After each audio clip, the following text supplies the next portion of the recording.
রাজার সুলো বেদনা কিছুতেই দূরীভূত হচ্ছে। অবশেষে একজন কবিরাজ এসে বলছে, মহারাজ আপনি কি আপনার এই সুলো বেদনা দূর করতে চান? এই ঔষধ খেয়ে কিন্তু আপনার সুলো বেদনা দূর হবে না। তবে তবে আপনি আমায় বলুন কি করে দূর হবে, কৃপা করে বলুন। মহারাজ আপনি চলে যান আপনার সরোবরে, ওই পশ্চিম দিকের সরোবরে দেখবেন একটা সোনালী হাঁস বিচরণ করছে। আপনি যদি সেই হাঁসের চিত্তটা ভক্ষণ করতে পারেন তবেই আপনার এই সুলো বেদনা দূরীভূত হবে। তার কথাই মহারাজ চলতে লাগলো ওই সরোবরের দিকে। জয় রাধেশ্যাম, জয় গৌর, জয় নিতাই, জয় রাধেশ্যাম। তাহলে সেই চলে গেল হাঁসের কাছে, গিয়ে হাঁস দুটোকে ধরবে, কিছুতেই আর ধরা দেয় না, ধরা দিচ্ছে না। মহারাজ তার প্রজাদেরকে পাঠালেন, তোমরা যাও ওই হাঁস দুটোকে ধরে নিয়ে এসো। প্রজারা গিয়ে কত ছলনা করে, কিন্তু হাঁস দুটোকে আর ধরতে পারে না। অবশেষে প্রজারা কিছু খাবার দিয়ে দিল ওই সরোবরের জলে। আর ওই খাবার দেখে দ্বিতীয় হাঁসটা, স্ত্রী হাঁসটা বলছে, দেখো ওরা আমাদের খাবার দিয়েছে। চলো। দুটো হাঁস যেই না এলো, সঙ্গে সঙ্গে প্রজারা তাদেরকে বন্দি করে নিয়ে গেল। রাজার কাছে কি বলছে, মহারাজ পেয়েছি আপনার হাঁস। হাঁস দুটোকে যখনই প্রাণে হত্যা করবে, ওই হাঁস যেন বলে উঠল, মহারাজ কে যেন আমার নাম ধরে ডাকলো। মহারাজ আমি, কে তুমি? আমি মহারাজ, আমি সর্বজ্ঞ হাঁস বলছি। হাঁস তুমি তুমি কথা বলতে পারো? হাসি কথা বলতে পারে? মহারাজ প্রয়োজন হলে সবাই সব কিছু পারে মহারাজ। আমি জানি মহারাজ আপনি আমায় কিসের জন্য ধরে এনেছেন। আপনার সুলো বেদনা দূর করতে আপনি আমাদের পিত্তটা ভক্ষণ করবেন, আমাদেরকে হত্যা করবেন, তাই তো মহারাজ? কিন্তু মহারাজ আমি যদি আপনাকে একটা উপায় বলি যে অন্য উপায়ে আপনার সুলো বেদনা দূরীভূত হবে, কথা দিন মহারাজ আপনি আমাদের প্রাণে মারবেন না। বেশ বেশ, তুমি বলো কি উপায়। মহারাজ আপনি চলে যান আপনার বাগানে, গিয়ে দেখবেন সেই বাগানে গাছের ডালে বসে একজন মুনি তপস্যা করছে। আপনি যদি তার চরণ ধৌত করা জলটা পান করতে পারেন, আপনার সব রোগ চিরকালের মতো দূরীভূত হবে।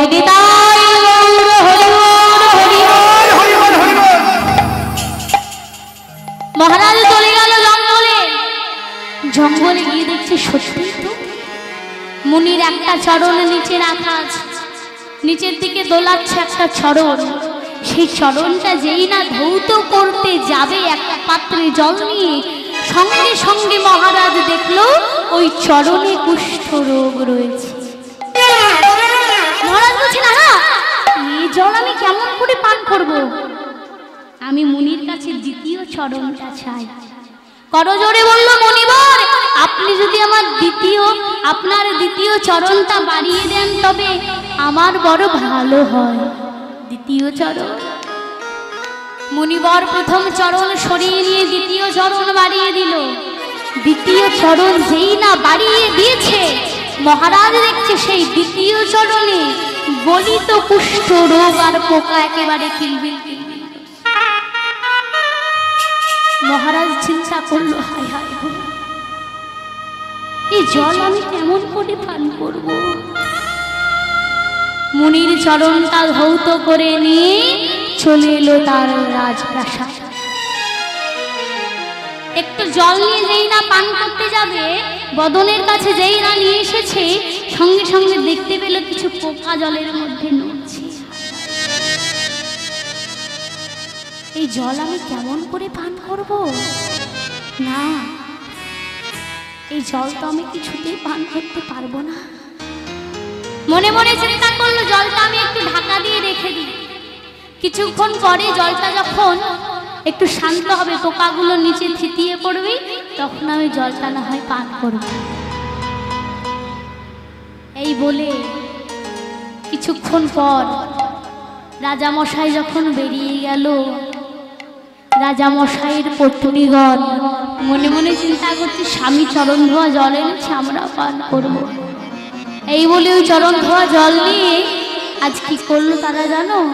ওই চরণ ধোয়া জল পান করিল।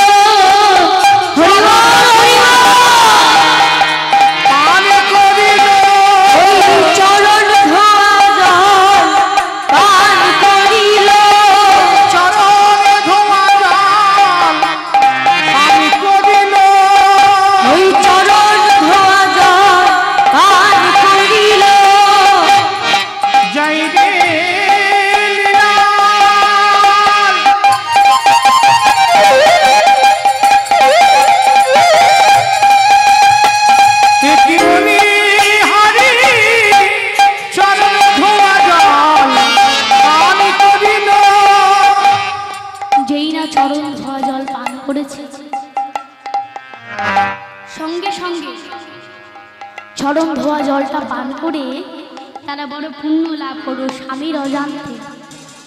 স্বামীর অজান্তে দুজন স্ত্রী চরণ ধোয়া জল পান করল। কিছুক্ষণ পরে মহারাজ এসে যখন চরণ ধোয়া জলটা পান করবে বলে পাত্রটাকে খুলেছে, জলটা নিয়ে যেই না পান করতে যাবে, ওপরে জলটা তো তার স্ত্রী, জলটা যেই না পান করতে যাবে সঙ্গে সঙ্গে আবার কিছু পোকা দেখতে পেয়ে সঙ্গে সঙ্গে মহারাজ ওই মুনির চরণ ধৌত করা জলটাকে মস্তকে ধারণ করল। মস্তকে যখন ধারণ করেছে, হঠাৎ করে সেই মুনিবরকে দেখা গেল। মুনিবর বলছে, মহারাজ এ তুই কি করলি? তুই আমার চরণ ধোয়া জলকে অপমান করলি, তুই আমার চরণ ধোয়া জলকে অবজ্ঞা করলি, তুই যে কাজ করেছিস, তুই যে হিংস্র কাজ করেছিস, তুই আমার চরণ ধোয়া জলকে বিষ সমতুল্য মনে করলি। শোন, তবে তোর জন্ম হবে আগত যুগে, তোর হবে বিষে বিষে পরিপূর্ণ, তুই হবি আগত জন্মে কালিও লাগনি।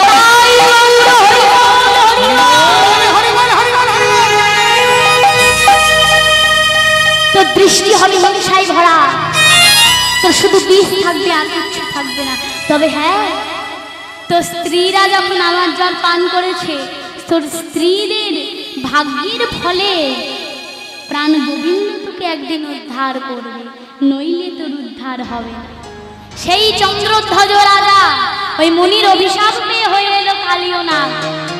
আর আজ ওই কালীয় নাগ ওই কালীদহের তীরে যে ভগবানের লীলা ভূমিকে বিষাক্ত করে তুলেছে, সেই কালীদহের তীরে সখাগণ এসে দাঁড়িয়েছে। ঘুরতে ঘুরতে যখন দাঁড়িয়েছে, সম্মুখে যমুনার স্বচ্ছ রমণী কালো জল। ওই কালো জল দেখে সখাদের তৃষ্ণা যেন আরো দ্বিগুণ বেড়ে গেল। সখারা আর থাকতে পারলো না, তারা একে একে ওই গঙ্গার যমুনার জলে নেমে অঞ্জলি পূরণ করে যেই না ওই বিষ জল পান করেছে, সঙ্গে সঙ্গে তারা চিৎকার করে বলছে,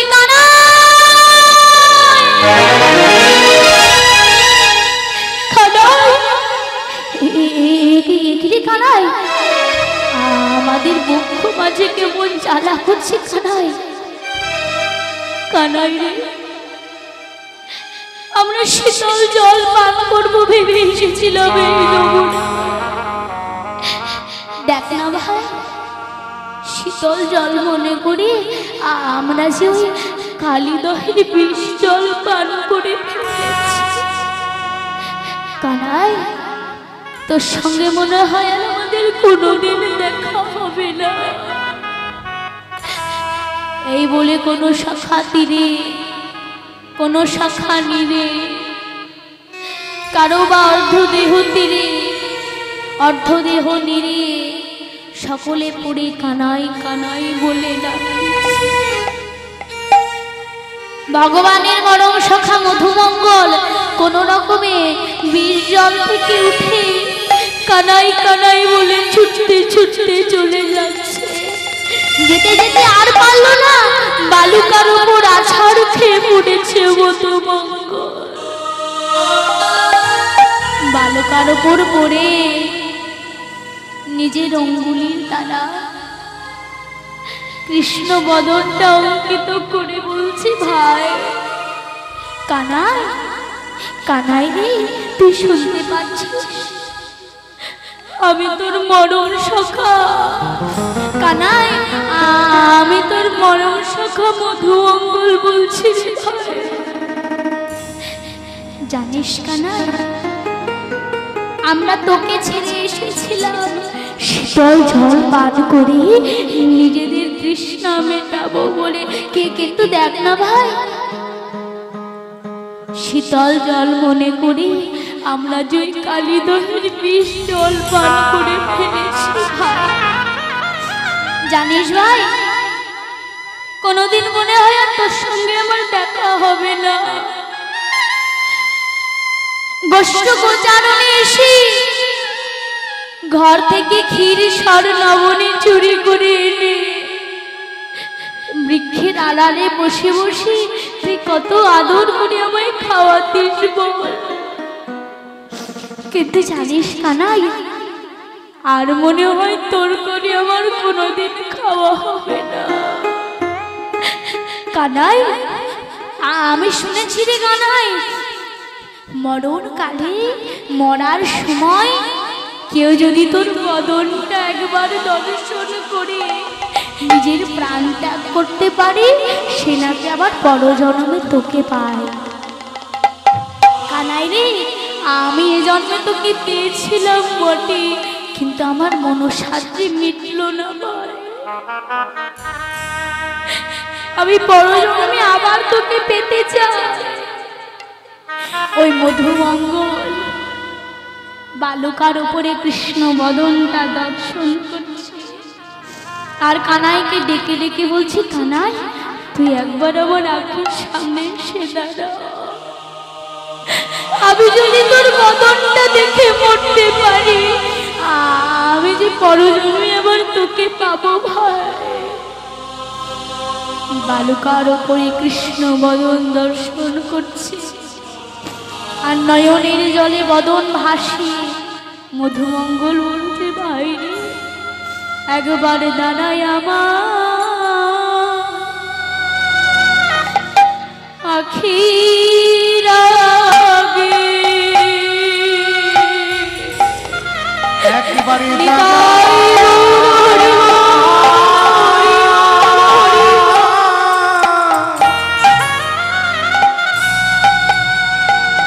ওই আখির আগে কানাই রে একবার দাঁড়া আমার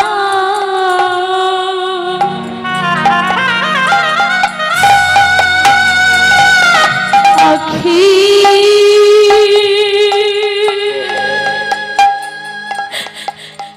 আগে।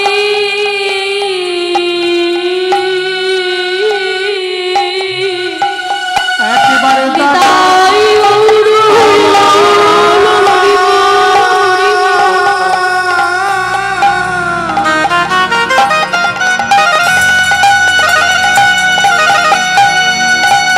ওই আখির আগে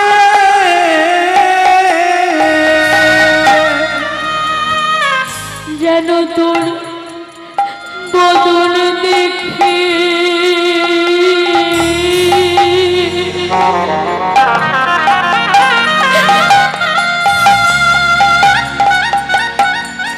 যেন তোর বদন দেখে আমি মরতে পারি।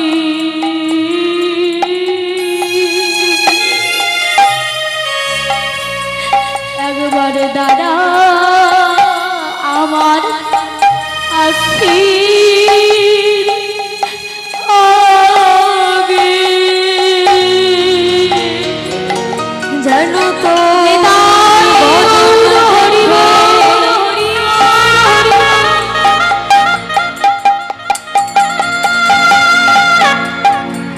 বদন দেখে মরতে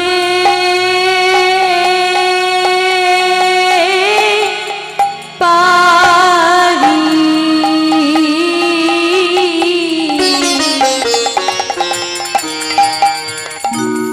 একবার দ্বারা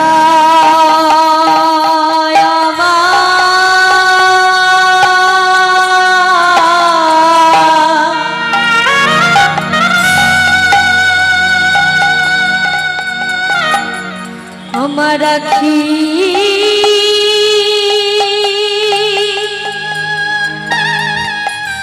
আখি আগে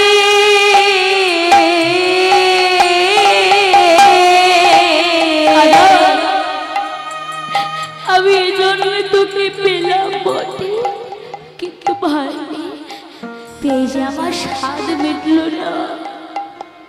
তুই যদি আমার সামনে এসে দাঁড়াস কানা, আমার মনে হয় আমি পরজন্মে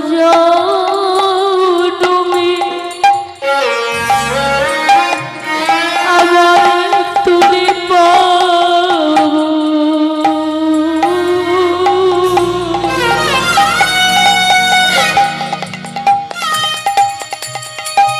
দাদা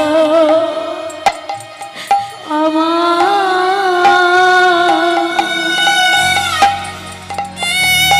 আখির আগে আমি পরজন্মে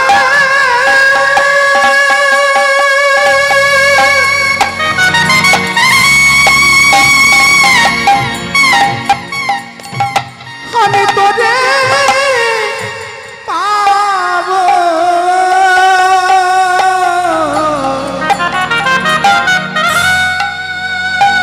একেবারে দাদা আমার আখির আগে আমি এ জন্মে পেলাম বটে কানা, কিন্তু ভাইরি আমার এই জন্মে স্বাদ মিটল না রে। আমি পরজন্মে তোরে পেতে চাই। আমাদের জন্মে পরজন্মে তোরে পেতে চাই আমি পরজন্মে তোরে পেতে চাই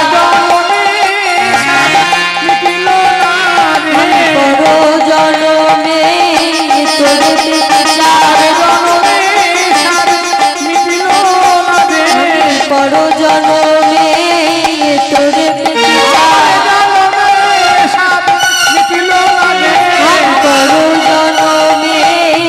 তোরে পেতে চাই পরজন্মে তোরে পেতে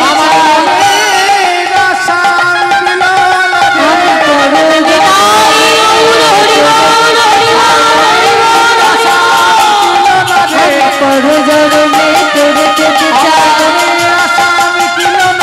পরজন্মে তোরে পেতে চাই একবারে দাদা আমার আখি